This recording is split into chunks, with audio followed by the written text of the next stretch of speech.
What's up, guys? Flippin' Steve here, on my way to work, and I'm going to shoot a video. I was going to do this in live drive format, but I don't want to forget anything. And I'm not going to ask you to like, I'm not going to ask you to subscribe, especially before watching a video. Honestly, you should never like a video before you watch it. You're just doing what you're being told to do if you do so. Or maybe you're just supporting your favorite YouTube content creator, and that's fair enough. But if you do like this video, wait till the end and like, and then subscribe if you want to continue to watch my content. I've never been in this for the growth of my channel. And one thing I want to talk about is, like I said, I'm on my way to work. And when I was a kid, I was raised a majority, especially of my teenage life, by my grandfather, who was a retired drill instructor. And he was always very real with me, and he taught me a lot of valuable life lessons. And unfortunately, I lost him last year. But one of the things is, you know, he never instilled in me these crazy thoughts of what you can become. You know, he was always like, be responsible, have good work ethic, be accountable for your actions, you know, be respectful to others, you know, work hard. You know, yes, he did always preach me those things, and he was positive, but he wasn't overly positive to the point to where he would push a narrative that was unattainable. Okay, as a kid, everybody wants to be a professional athlete. You know, if you're growing up, a majority of us young men anyway want to be professional athletes and make a career out of something that we love. And you're probably thinking, what the hell is Steve talking about? But just bear with me, because in the end, it's going to all tie together.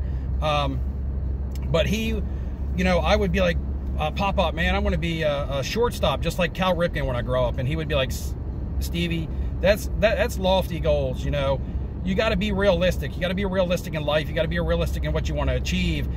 Because if you stay focused on those goals, you will achieve them. Realistic goals, that is. You know, and let's just say, you know, being positive is not going to make me be 6'5".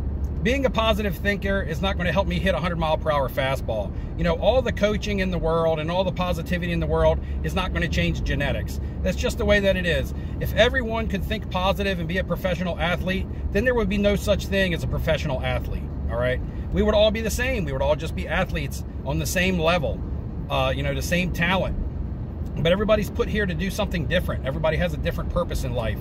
And I'm going to relate this to YouTube content creation, and even buying and selling cards here shortly. Another thing I want to mention is we live in a world of easy, especially today here in 2023. We live in a world of easy. We want everything at our fingertips. We want instant satisfaction. You know, we want quick money. We don't want to work hard and take time and put in effort for things. I started at the casino years and years and years ago as a dealer. I then became a dual rate dealer supervisor. I then became a supervisor. I then became a dual rate supervisor. Or then I became a full supervisor. Then I became a dual rate full supervisor / pit boss. Then I became a pit boss. Then I became a pit boss / assistant shift manager, and so on. And then I became an assistant shift manager fully. You know, I moved all the way up over time as I worked hard, and as I was responsible, and as I became reliable, and as people trusted me, you know, and I just pushed and pushed and pushed for goals that were attainable for me, somewhat of my stature. You know, I'm not going to go out and throw a football 100 yards because I don't have that arm. I wasn't blessed with that God-given talent. So back to living in a world of easy. You know, everybody, if you have a question today, you pick up your phone, you Google it, you have an instant answer, right? You want to talk to someone, your phone is in your hand. It's no longer the days of having to dial up and things like that. You want to do a book report for school. You no longer have to go get the Encyclopedia Britannica. And how many of you guys know what I'm talking about? You no longer have to read the book. You go out and you find it online and things like that. Even your shopping. You don't have to go to the store anymore. All you got to do is go to Amazon, boom, click the button, and it's on your doorstep the next day. And I'm starting to ramble a little bit, so we're going to get off those topics, but we live in a world of easy, and that's kind of been the expectations. So when you hear someone tell you that something is easy, you automatically accept it, because that's kind of, in today's society, what you're trained to hear. That's what you're trained to want. So when you hear it, you're like, yes, yes, give me more. So I've been watching a lot of sports card content recently, like I always have. I always do. I watch all of it. The vloggers, the watchdogs, the people showing their collections, the mail days, this, that, and the other, you know, thoughts on things. I watch the beefs between different content creators, or the beefs between different people in the hobby.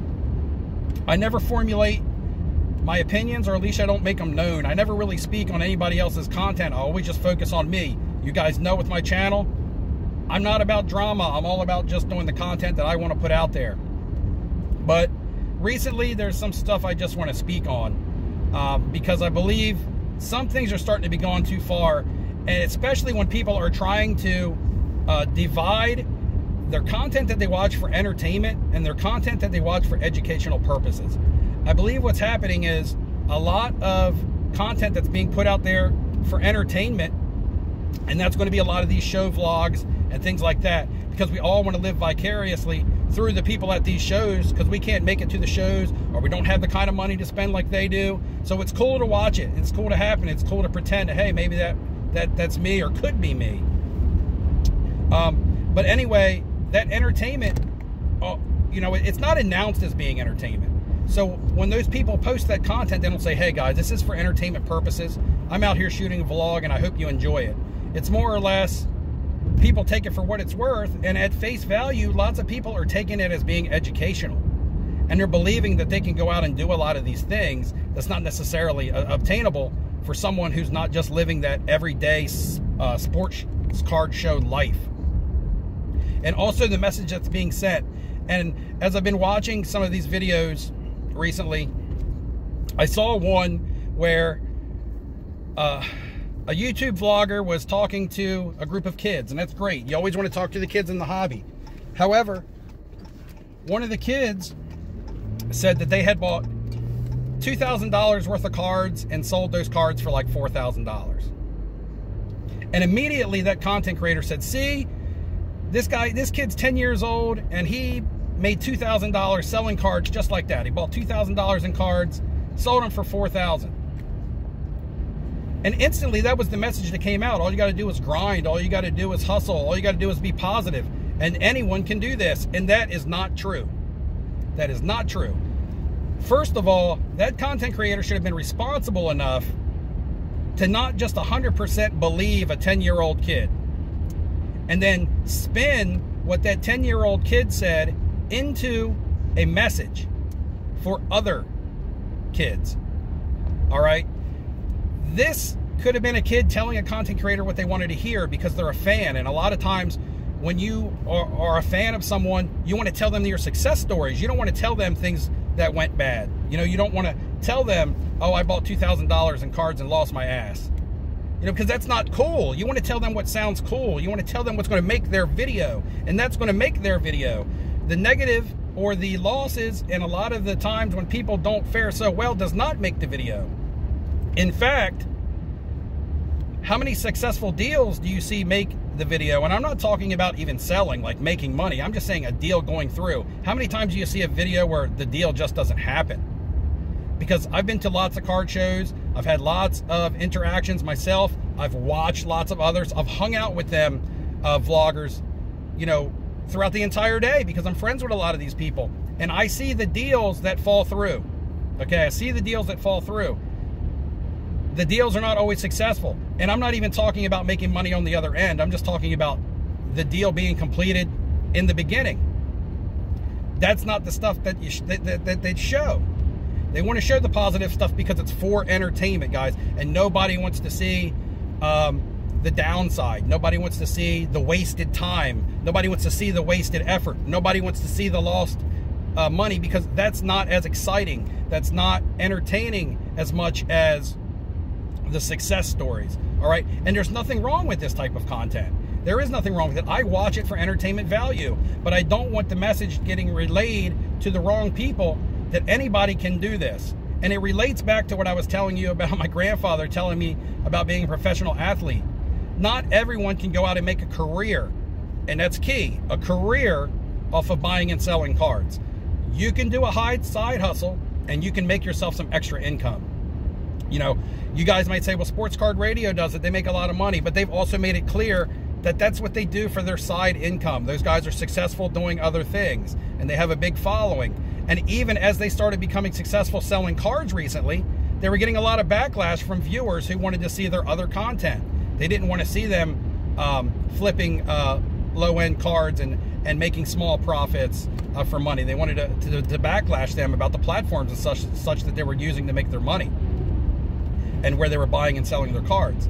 And, you know, that's, you know, to each their own. And I love sports card radio. I'm not here to diss them. I'm just saying, or you guys get what I'm saying, is that the small deals that they do, and they make it clear that this is not their career.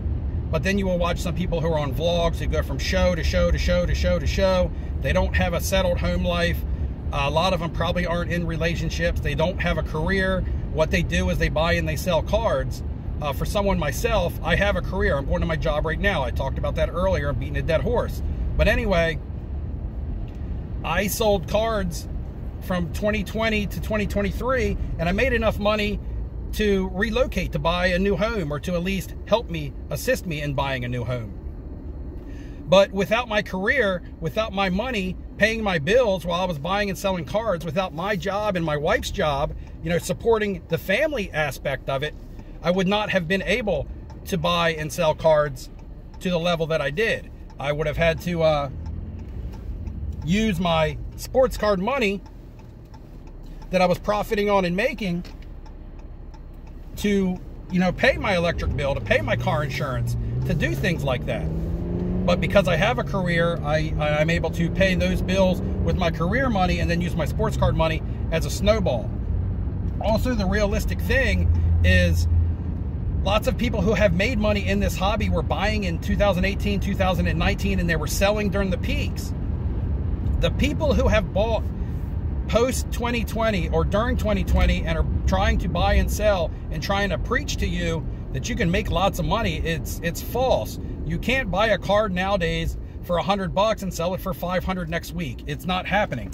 And again, that's the easy button that everybody wants to talk about and be a part of. The easy. Not, I'm going to buy 5 cards for $500 and I'm going to profit $20 on each one of them and make myself $100. You know, that's a slow, methodical grind that takes time, and that's not going to pay your bills. One thing I want to mention is that the people that are really making lots of money in this hobby right now, or substantial money, are the people who are buying at big discounts. You know, who are buying at 60%. If you're buying cards off someone at 60%, yes, you're probably going to make money, but the person selling to you is probably losing. I'm going to bet you that they were buying in 2020 and they're just trying to recoup, and you're getting cards, you know, especially dealers, at 60 to 70% comps. Someone there is taking a loss. It's not all rainbows and unicorns. They're not making money selling to a dealer and then the dealer's making money selling to someone else. You're never going to be super successful if you're selling to flippers. There has to be collectors to buy your cards, because flippers always want to have room to make money, which eliminates what you can make. If you're going from flipper to flipper to flipper, eventually somebody's left holding the bag or with a loss or a card that they can't move to make any money off of. They're going to break even. If everyone could make money selling sports cards and make it into a career, they would be doing it. All right, they would be doing it. And this goes back to, if everyone could be a professional athlete, there would be no professional athletes. There would just be athletes.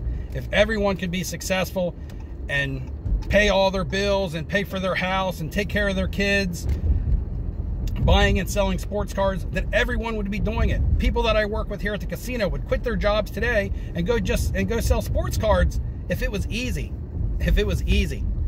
And I think the thing that gets lost, again, is the misconception from the younger crowd who can't necessarily make smart thoughts for themselves. You know, I talked about watchdog content out there, and watchdog content a lot of times is directed towards grown men. My demographic on YouTube is middle-aged males like myself. So unfortunately, there's not going to be a lot of the younger crowd even receive my message today. But there are platforms out there who are much more influential to the younger crowd and the development of the way younger people think, and you know, than they realize. A lot of them don't realize the effect that they can have on the younger generation because they're putting out cool videos that people love to watch and they want to be like them, but there's just no way that they'll be like them. You know, I wanted to be like Cal Ripken. It wasn't going to happen. You know, I seen one video where a vlogger walked up to another table and bought cards for 60% off of a dealer. In what world does someone walk to a dealer table and get cards from a dealer for 60% comps? And it seems to be legit. I don't know, guys. I'm kind of done ranting. My message is I just wanted to say, look, be realistic. Curb your expectations. Don't get caught up in a lot of the hobby content unless you're doing it for entertainment. If you're doing it for educational purposes, you're looking in the wrong spots, unless you're really looking at educational videos. If you're a watchdog in the hobby, stop trying to look out for grown men. Stop trying to preach, oh, watch this scam, watch this scam, watch this, to, you know, don't get fooled by a pumper and dumper. Don't preach that to a 40-year-old man like myself. You know, start directing your narratives towards some of these younger kids in the younger generation and say, look, guys, be smart. Stay in school.